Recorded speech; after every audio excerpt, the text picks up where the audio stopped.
Was a 16-year-old who was supposed to fly from Tampa to Cleveland on December 22nd. But instead, he accidentally boarded a flight to Puerto Rico. Frontier Airlines says the flights departed from the same gate, which led to the mix-up. But the teen's father says the gate staff didn't even scan his son's boarding pass. They weren't scanning tickets. So they didn't scan Logan's ticket. They visually looked at it. So for that 2 hours, we were panicking, full of fear. But the text messages to my wife were saying, Mama, please help me. Mama, I'm on the wrong flight. Mama, I'm really scared. Thankfully, the teen was flown back to Tampa on the same day and made it to Cleveland the day after. The airline apologized to the family and offered a voucher. That was my first question, was like, how do you not get on board without the same boarding pass if they don't scan, when you scan the ticket? So many different, But they're not scanning boarding passes? You know, That's such a security concern. And to be fair, you would think that would be the spots where they absolutely make sure to scan boarding pass because, you know, you go to kind of the tail end of the gate sometimes and it's kind of a circular shaped and it gets confusing, Very confusing for me. Somebody, you know, a couple years older than him. Somebody wasn't paying Couple attention. years. Like, clearly, someone was not paying attention. Was not doing their job right, to be Right. honest. Nope. But hey, he gets a voucher. That'll do it. That'll make up for it. Yeah.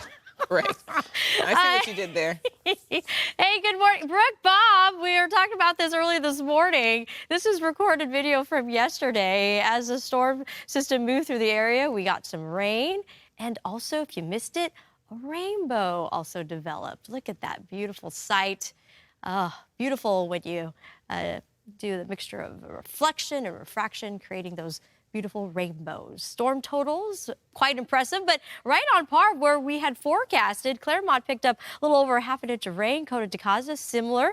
And even Palm Springs was able to pull off 4/100ths of inch of rain. Snow was also a factor. We had winter weather advisories in place for our local mountains. That has lifted. Snow Valley, about 4 inches. Wrightwood, about 2 inches. And even Fraser Park, about 1 inch of snowfall. And speaking of Fraser Park, a winter weather advisory is still in place for that section due to the upslope flow across our northern slopes.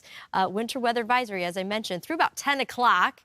And then high wind warnings, unfortunately, remain in place all the way through this evening.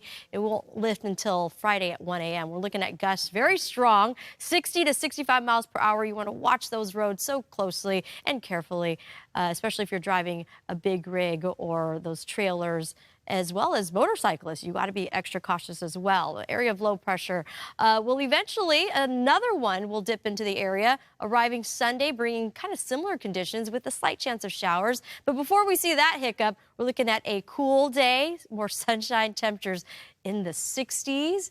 A little hiccup again Sunday, and then pretty beautiful through next week. Hey, why don't you head over to Palm Springs?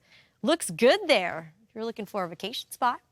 Back to you, too. All right. We're always looking for a vacation spot, Samana. Coming up, still ahead, we're breaking down the world's most overrated vacation spots. Is your summer travel destination on the list? Also, good news for college students. We have details on the new federal loan application and the change